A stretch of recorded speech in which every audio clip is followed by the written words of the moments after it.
예, 자망 안 선생님 먼저 읽으시죠. 자망, 아내가 공자에게 물었다. 저도 이제 많이 알게 된 것 같습니다. 무슨 말이냐? 저는 이 일을 잊을 수 있게 되었습니다. 잘된 일이구나. 하지만 아직 모자란다. 며칠이 지난 뒤 아내는 다시 공자에게 말했다. 제가 더 발전한 것 같습니다. 무슨 말이냐? 저는 예약을 잊을 수 있게 되었습니다. 잘했다. 하지만 아직도 모자란다. 며칠 뒤 아내는 다시 공자에게 말했다. 제가 더욱더 발전한 것 같습니다. 그래, 어떻게 발전하였느냐? 좌망하게 되었습니다. 좌망, 공자는 태도를 바꾸어 다시 물었다. 그게 무엇이냐? 손발과 몸을 잇고 모든 감각에서 벗어나 몸도 마음도 텅 비어 도와 하나가 되는 것을 말합니다. 공자가 말했다.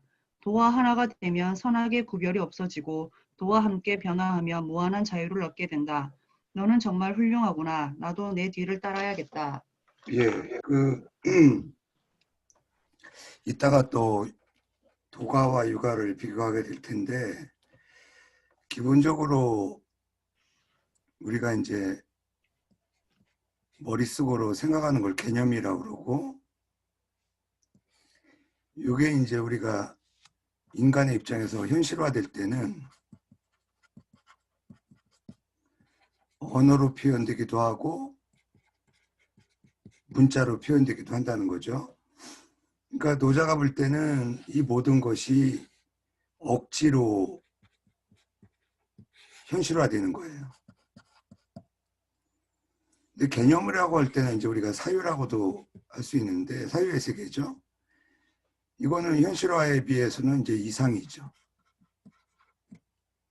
뭐 여러분들이 좋아하는 꿈이라는 말도 되겠고요.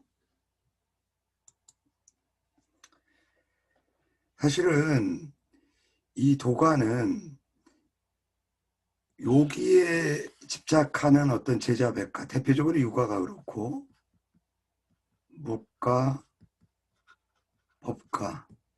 실제로 우리가 살아간다 그럴 때 말하지 않을 수 없고 문자로 표현하지 않을 수 없잖아요.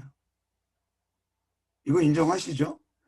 그러니까 육아적으로 살든 묵가적으로 살든 법가적으로 살 수밖에 없어요. 그러나 이제 부분적으로는 여러분들 모두가 꿈을 갖고 있고 이상을 갖고 있지 않습니까?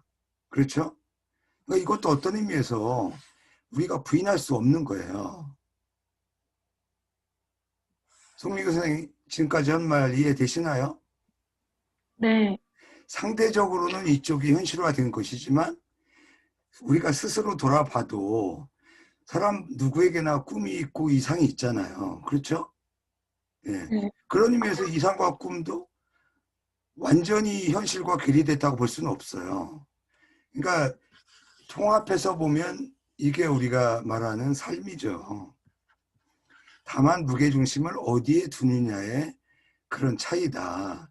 노자장자가 강조하고자 하는 건 뭐냐면 여기에 얽매이게 되면 이런 것들을 도외시하게 되고 오히려 삶 속에서 지나치게 자기 이상, 자기의 꿈만을 강조하게 되면 결국은 현실이 왜곡될 수 있다는 거예요. 그 얘기를 노자장자가 조금 다르게 표현하는 겁니다. 그러니까 우리가 이상과 꿈에 송미교 선생은 뭐 이것도 대답하기 또 꺼려질지 모르겠다. 송미교 선생님의 이상과 꿈이 뭐야? 한마디로 얘기하면. 어, 행복하게 사는 거요. 네. 왜 행복하려고 그래요? 좋을 것 같아서 그렇죠. 네, 음. 사실 이거 이상으로 우리가 다른 용어를 쓰기가 어려워요. 이게 이제 이미 플라톤이 그 주어진 것을 선용한다. 유명한 얘기예요.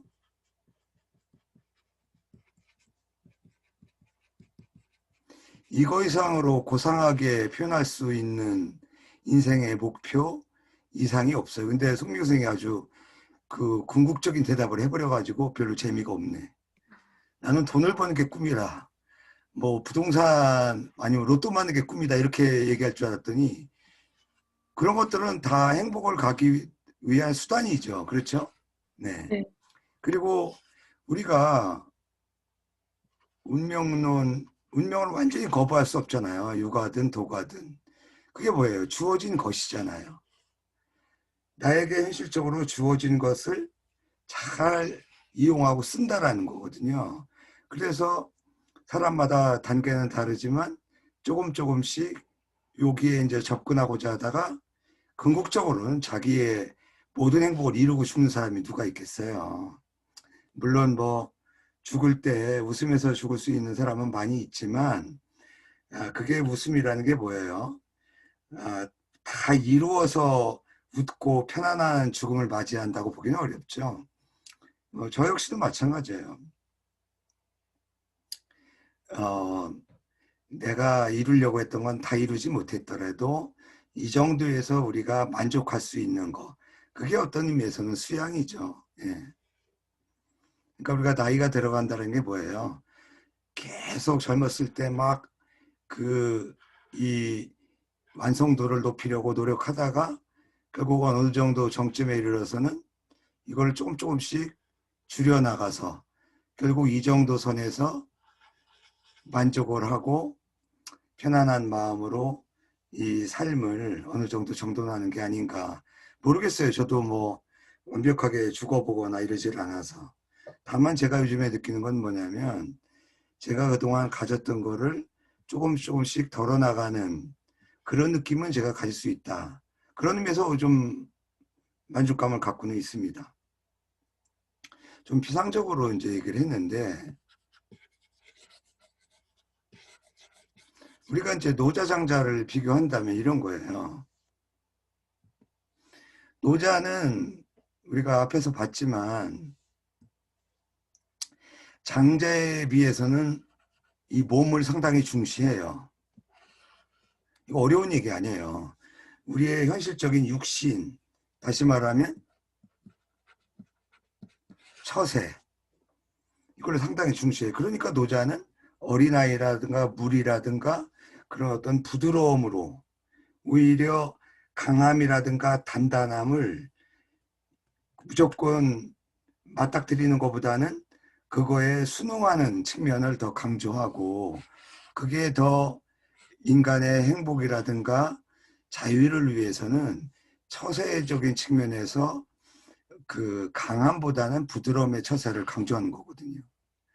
근데 장자는 계속 장자에 나오는 우화를 읽어보면 공통적인 강조하는 게 있어요. 그건 뭐냐면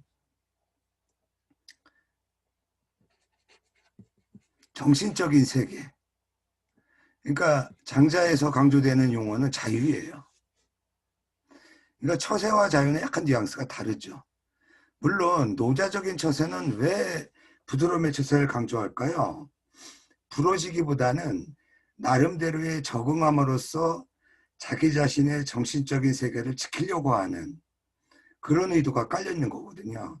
궁극적으로 보면 자유예요. 장자와 마찬가지예요. 그러나 노자는 현실적인 처세, 자기 몸을, 육신을 일단 인정하고 들어가는 측면에서 달라요. 근데 장자는 이 몸을 벗어나라는 거거든요. 어차피 몸은 일시적인 거고 하나의 기가 응결된 상태에 불과하기 때문에. 그러니까 삶이라는 것도 뭐예요? 일시적으로 시간에 제한되어 있는 응결된 덩어리일 뿐이에요. 뭐 산천초목도 마찬가지죠. 그것과 인간의 몸은 다를 게 없다라고 보는 거예요. 그러니까 장자가 말하는 자유는 노자가 말하는 처세를 넘어서는 거죠. 몸도 넘어서는 거예요. 그래서 그런 측면에서 보면 유가나 묵가 법가는 노자적으로 말하면 어느 정도 반성해라, 경계하라는 메시지 정도에 머물고 있지만 장자 입장에서는 이러한 그 유가적인 윤리적인 덕목이나 묵가에서 말하는 신, 법가에서 말하는 법은 완전히 부정될 수밖에 없는 거예요. 공통점은 뭐예요? 노자 장자는 형식적으로 보면 언어 문자를 부정하면서 똑같아요. 그러나 강론으로 들어가게 되면 유가의 윤리 덕목, 묵가의 어떤 상제, 법가의 법이나 제도 이거를 공통적으로 부정하는 거죠. 노자는 비판하는 정도에 머문다면 장자는 이 자체를 완전히 벗어나야만 인간이 자유의 세계에 논일 수 있다. 그래서 지금 자망이라고 하는 구체적인 얘기는 뭐냐면 이런 거예요. 유교에서는 인간이, 특히 공자맹자는 뭐예요? 선천적으로 인과 의라는 덕목, 윤리적인 덕목을 갖고 태어나고 이런 것들을 수양을 통해서 드러내고 교육을 통해서 적응을 하게 되면 사회 질서가 안정되고 가족 질서가 안정되고 부자 형제 관계 이런 것들이 사회적으로 확산되면 상하 관계, 군신 관계, 국가와 국가 이런 것들이 평화가 이룩될 수 있다라는 그런 이상적인 그런 어떤 노자나 장자가 볼 때는 착각이죠. 근데 이런 것들을 지금 공자의 수제자는 아내를 주인공으로 등장시켜서 부정하는 거거든요. 그러니까 아내가 오히려 공자를 지금 가리키고 있는 아주 유교를 비꼬는 얘기죠. 공자한테 뭐라 그래요? 선생님, 저는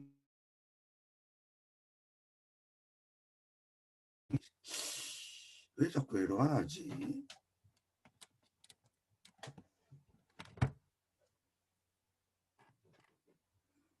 지난번도 녹화를 못했는데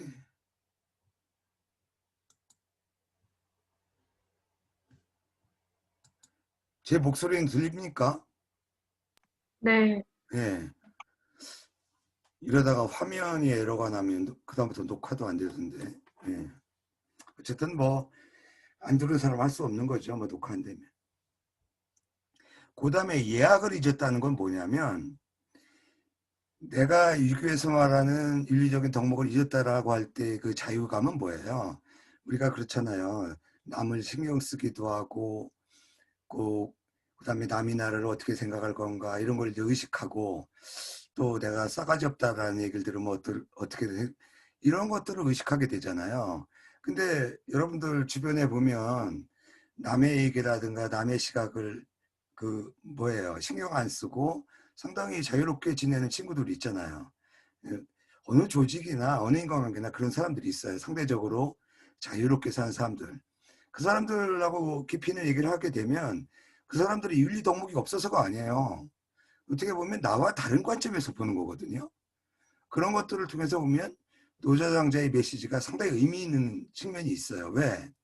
사람은 저 역시 마찬가지예요. 저도 굉장히 엄한 가문에서 컸기 때문에 정말 커서 생각해 보면 억울할 때가 있어요. 내가 너무 갇혀 살았구나. 근데 이런 것들이 본의 아니게 애를 키우면서 이런 이념이 애한테도 영향을 주거든요. 그래서 어떤 때는 애에 대해서 미안한 감정을 가져요. 왜? 내가 억눌려서 살아왔다라는 반성을 할 때. 그런 것들이 하나의 틀이죠. 그래서 노자장자가 어떻게 보면 나이 들면서 노자장자를 음미하다 보면 내 반성과 주변에 대한 그런 반성이 함께 진행될 그런 의미에서 유용성이 있어요. 오히려. 근데 이걸 벗어났다고 하는데 안에는 또 유교에서는 뭐라고 그래요? 이런 인의에 기반한 이런 덕목들이 현실화될 때는 그게 예화학으로 현실화되거든요. 예화학은 법가에서 말하는 법이에요. 네. 문과에서도 법을 강조하죠. 근데 예화학을 잊었다는 건 뭐냐면 현실적인 인간관계나 사회 문물제도 모두를 넘어섰다라는 거예요. 우리가 말하는 나이가 들면 결혼해야 된다 이런 어떤 선입관이나 그게 요즘은 뭐 결혼이라는 제도를 옛날처럼 법처럼 여기는 사람은 거의 없잖아요. 진짜 여러분들 호주 제도 이거 없어진 지 얼마 안 되잖아요. 그렇죠? 예. 이 장남이 뭐 호주가 되는 이런 시스템 없어졌잖아요. 이렇게 사회가 급격하게 변합니다. 그런 거 보면 옛날 적어도 한 50년 전에 어르신네들 살아계셨다면 호주 제도가 없었다 그러면 엄청난 충격을 받을 겁니다. 근데 오늘날 호주 제도 가지고 가타부타 얘기하는 사람 없잖아요. 그게 바로 지금 얘기하잖아요. 안에는 인의도 잊었지만 사회의 모든 문물 제도를 잊었다라는 뜻이 돼버리거든요. 요즘으로 말하면 윤리교과서에 나온 얘기 다 잊어버린 거예요. 심하게 말하면 우리가 횡단보도 건널 때 초록불, 파란불, 좀 극단적인 예를 들어보면 파란불, 아니 초록불, 빨간불도 잊은 거예요. 그럼 여러분 이런 질문할 수 있을 겁니다. 그럼 그거 무시하고 길 건너다가 사고 나서 죽으면 어떻게 되냐? 극단적으로 말하면 장자식으로 표현하면 그것도 자연이에요. 그것도 의미가 없는 거예요. 왜? 삶이라는 것이 반드시 오래 살아야 된다, 사고를 당하지 않아야 된다, 그런 규범은 없는 거예요. 장자식으로 말하면. 그게 여러분들이 억지라고 생각하지 말고 가만히 한번 음미해 보세요. 그것도 우리에게 주어진 선입관이거든요. 세뇌화된 우리의 선입관, 우리들이 약속해서 만들고 횡단보도 만들고 자동차 만들고 서로 간에 합의해서 사고가 나서 서로 이해관계가 엇갈리게 되고 죽으면 안 된다, 아프면 안 된다, 사고 나면 안 된다, 이런 것들이 인위적으로 다 만든 제도잖아요.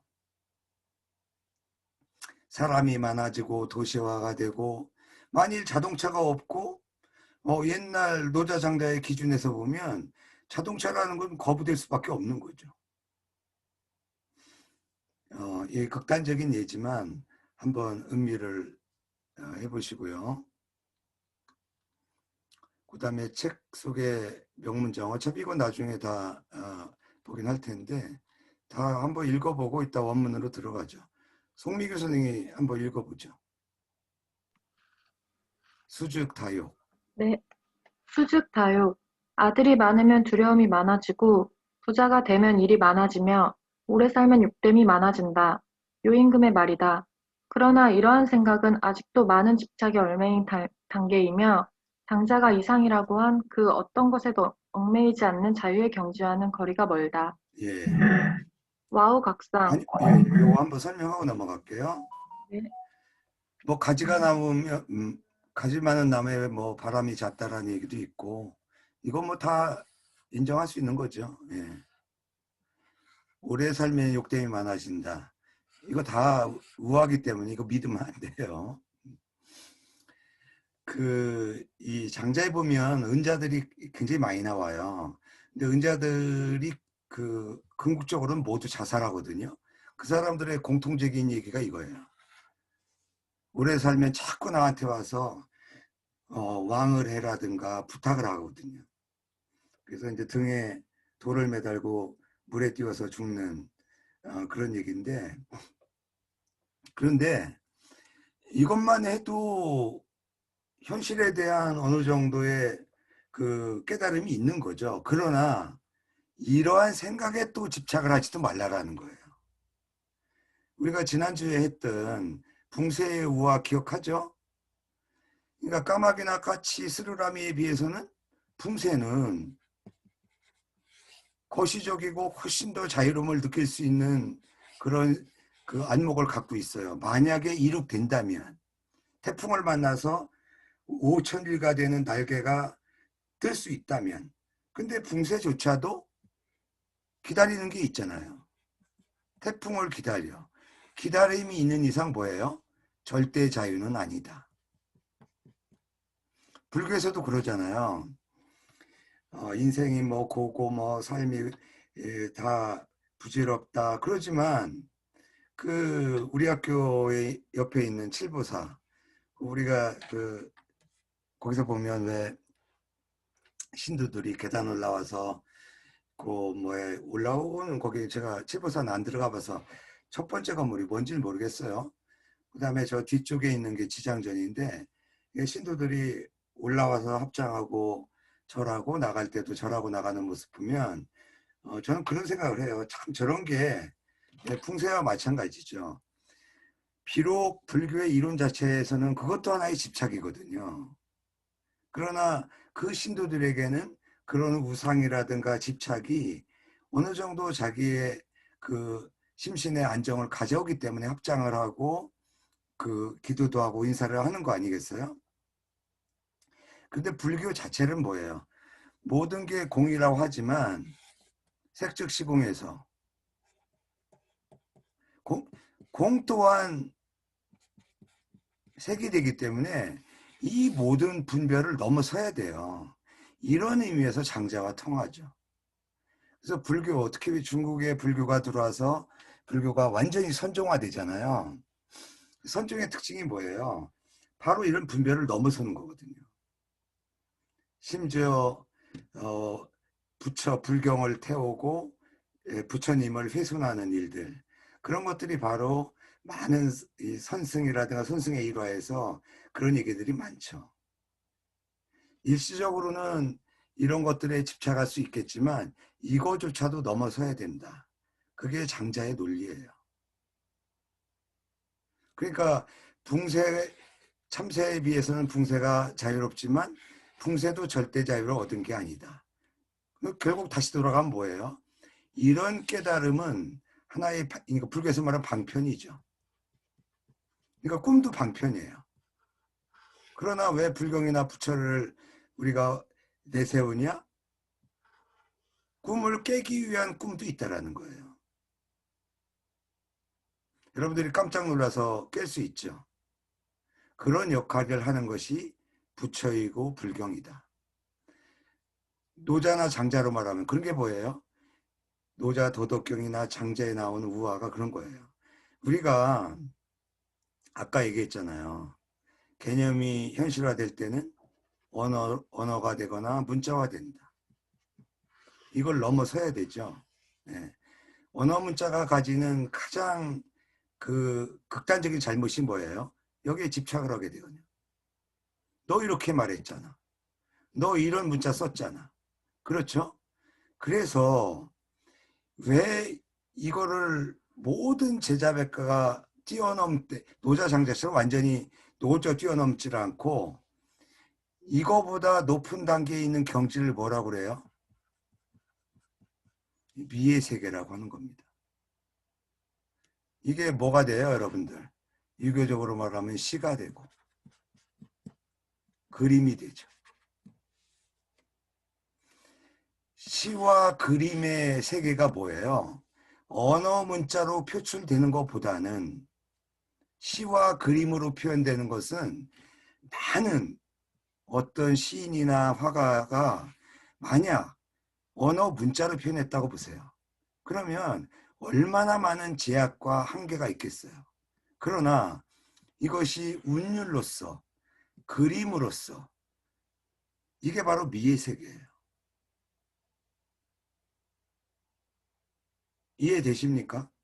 왜 언어 문자보다 시와 그림이 더 높은, 이걸 상징이라고 그러죠. 언어 문자로 표현되면 수많은 부조리와 오해를 낳을 수가 있어요.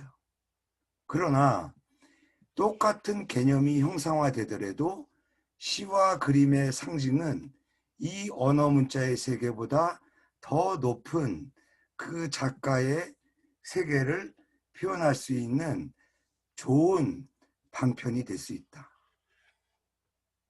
그래서 왜 공자도 제자들을 가리킬 때 시를 중시한 이유가 바로 그거예요.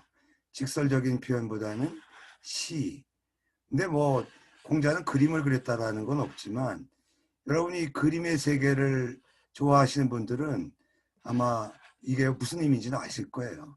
피카소가 말할지 몰라서 글 쓰지 못해서 그림을 그렸겠습니까?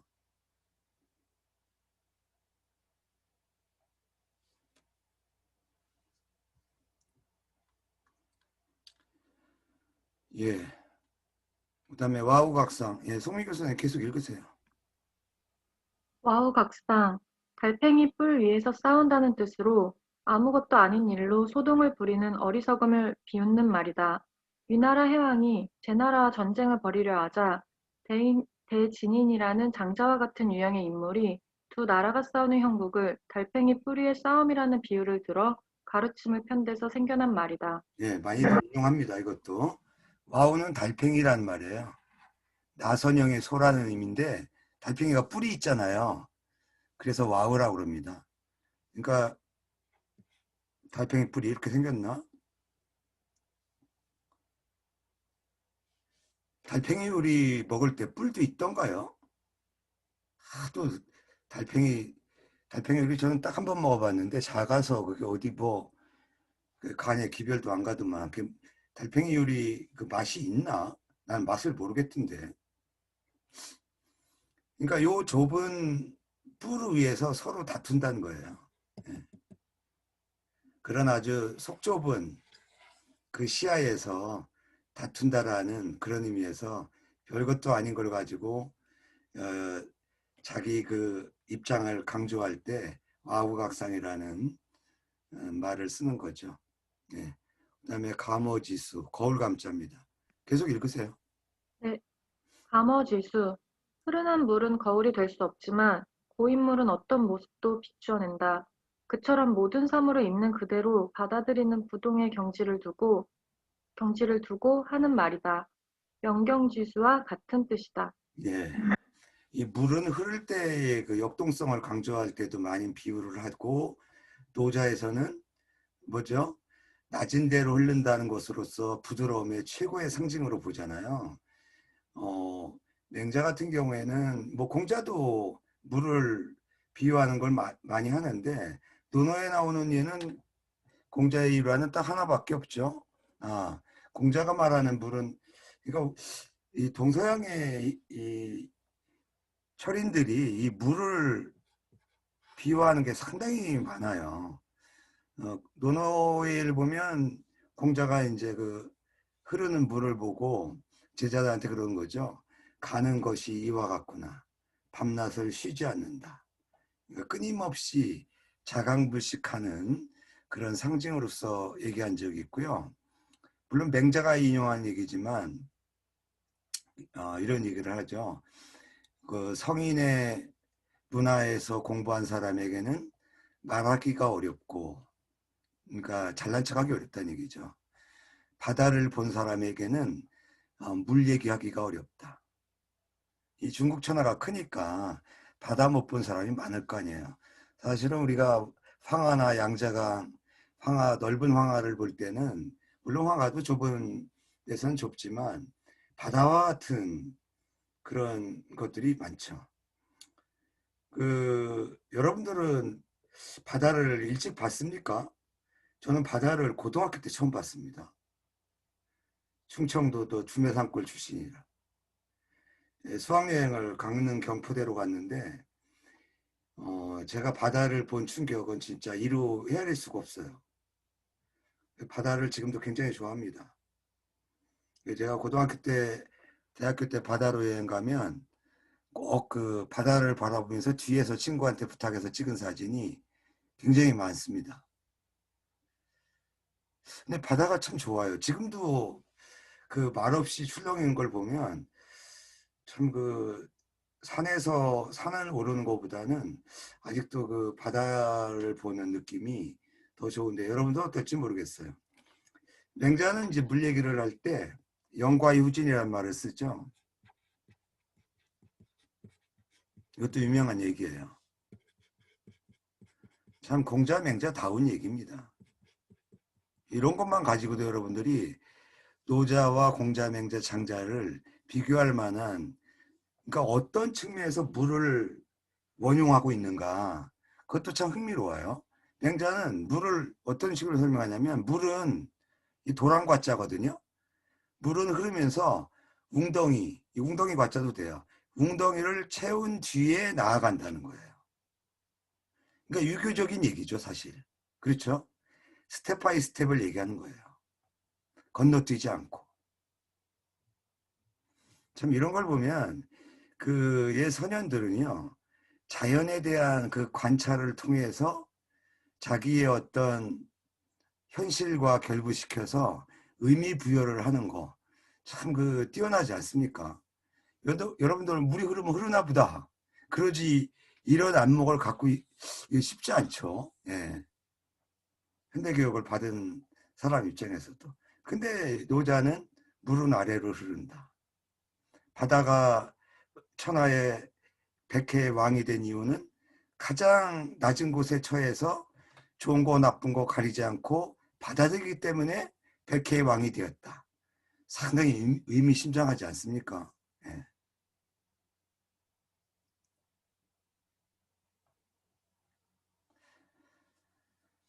예, 그 다음에 막역지우 마저 읽으시죠. 이거 굉장히 많구나. 예, 2개 남았네. 예. 네. 막역지우, 마음속에서부터 서로를 이해하며 뜻이 통하는 친구. 예, 예를 들면 장자와 혜시와의 그 얘기죠. 예, 거슬림이 없는 친구. 그리고 이 우자는 여러분들 떡볶이 같이 먹는 어울리는 그런 사람이 우예요. 예. 그러니까 붕은 나이가 이건 그 한 살 차이 나도 이건 어길 수 없는 거예요. 왜냐하면 이거는 뜻을 같이 하는 동지거든요. 그러니까 동지라는 것은 나이를 넘어설 수 있는 거지만 레벨이 있죠. 예. 그다음 우는 뭐 여러분들 뭐 10년 친구라고도 하고 그러니까 그거 상관이 없는데 이 막역지우 어떤 얘기를 해도 오해하지 않는 장자에서 가장 유명한 우화는 이게 저게 있어요. 호숫가에서의 그 문답 물고기의 즐거움. 장자가 먼저 그래요. 이 추수편에 나오는 우화인데 저 물고기는 참 자유롭고 좋겠다. 그러니까 이제 희씨가 네가 물고기가 아닌데 어떻게 아냐. 그러니까 장자가 뭐라고 했어요? 네가 내가 아닌데 내가 물고기 즐겁다라는 걸 안다 모른다고 어떻게 함부로 말하냐. 얘서 한참 싸웠어요. 그러고서 장자가 그럼 내가 대답하겠다. 내가 물고기가 아니니까 물고기가 즐거운지 솔직히 모른다. 마찬가지로 네가 내가 아니니까 내가 아는가 모른가를 너도 역시 모를 것이다. 그건 내가 결론적으로 대답하겠다. 나는 이 자리에서 알았다. 굉장히 유명한 얘기예요. 무슨 얘기예요? 우리가 대상에 대한 인식이라든가 이런 것들은 엄밀하게 말해서는 알 수가 없다는 뜻이에요. 결국은 우리의 모든 언어, 문자, 알미라고 하는 모든 표현이나 생각은 뭐예요? 시간과 공간의 제약을 받는다라는 의미예요. 이해되십니까? 어려운 얘기 아니에요. 내가 실제로 저 물고기가 자유롭다라는 걸 알아서 이렇게 표현한 게 아니라는 얘기예요. 적어도 지금 이 자리에서 느낌은 내가 현실에 구속되어 있음에 비해서 물고기가 저 물속에서 노니는 모습이 적어도 이 시간 이 자리에서는 나에 비해서는 저 물고기가 부럽다라는 표현을 했을 뿐이라는 의미예요. 이 정도의 얘기는 네가 내 친구라면 이해할 수 있는 거 아니겠냐. 그러니까 혜시가 아무 말 못했어요. 여러분도 친구랑 싸우다가 야 네가 그런 말 가지고 오해할 수 있냐? 네가 내 친구라면? 이런 얘기 하죠. 바로 그런 거예요. 그래서 이게 말장난이 아닙니다. 장자의 의화를 읽다 보면 여러분들이 현실에서 음미할 만한 내용들이 얼마든지 있어요. 전임순 선생님, 네, 예, 이해되셨죠? 네, 예, 솔직히 이해되셨죠? 네, 정말이에요. 예, 좋아요. 네, 구독해 주세요. 네, 알겠습니다. 알림 설정도 하시고. 네, 네. 장자와 해시 이 우화 여러분들이 많이 써먹을 수 있는 얘기예요. 진정한 알무는 없는 거죠. 예, 여러분들 말은 막연하게 이렇게 하잖아요. 내 입장에서 그럴 수밖에 없다. 그걸 좀 유식하게 얘기하세요. 나의 시간과 공간 입장에서는 특히 요즘 나의 우울한 입장에서는 내가 너를 그렇게밖에 볼 수가 없고 그렇게밖에 표현할 수 없다. 이해를 해주면 좋겠다. 이 정도 이상의 우리가 대인관계에서 어떻게 표현합니까? 자, 그 다음에 당랑지부. 송미교 선생님 마저 읽고 잠시 쉬겠습니다. 네. 당랑지부, 낙 같은 다리를 치켜들고 수레에 대항하는 사마귀의 모습을 빌려 제 주제를 모르고 날뛰는 사람을 나무라는 말로 쓰인다. 이 고사성어의 유래는 다음과 같다. 노나라의 안압은 난폭하기로 유명한 위나라의 태자 과외의 선생으로 괴, 초빙되자 괴. 괴외의 선생으로 초빙되자 위나라의 대부 거베곡에게 어떤 자세로 태자를 가르쳐야 할지 물었다. 그러자 거베곡은 이렇게 대답했다. 사마귀는 팔뚝을 휘둘러 수레에 맞섭니다. 제 능력만 믿고 세상 무서운 줄 모르는 거지요. 선생도 자신의 능력을 믿고 태자에게 강요하면 무슨 일을 당할지 모릅니다. 조심하셔야 합니다. 예. 그러니까 미리 이제 그 태자의 성격을 물어봤는데 조심하라는 얘기죠. 당랑거철이라는 사자성어로 더 유명하죠. 이 사마귀, 송민규 선생은 사마귀 봤나? 못 본 사람 많을 텐데. 네, 봤습니다. 잡아봤어요? 아니요, 멀리서 봤습니다. 멀리서? 그게 네. 무섭진 않는데. 좀 지저분한 얘기인가요? 왜 우리 어렸을 때 보면 손등 같은데 사마귀 나잖아요. 사마귀, 요즘의 아이들은 사마귀 안 나나? 저는 어렸을 때 사마귀 손등에 몇 개 났던 걸로 기억하는데, 그럴 때 사마귀를 잡아서 그걸 대면 얘가 갉아먹어요, 조금씩. 그래서 없어진다는 얘기도 있고, 실제로는 자연이 없어지는 거죠. 우리 어렸을 때 보면 사마귀 손으로 잡고 이제 굳은 부위 뜯어내게 되면 자연이 없어지는 경우가 대부분이었던 것 같은데, 어떻게 없어질지 모르겠어요. 근데 얘가 대들어요, 실제로. 그거 갖다가 다른 그 조그만 지푸라기 같은 걸 대면요.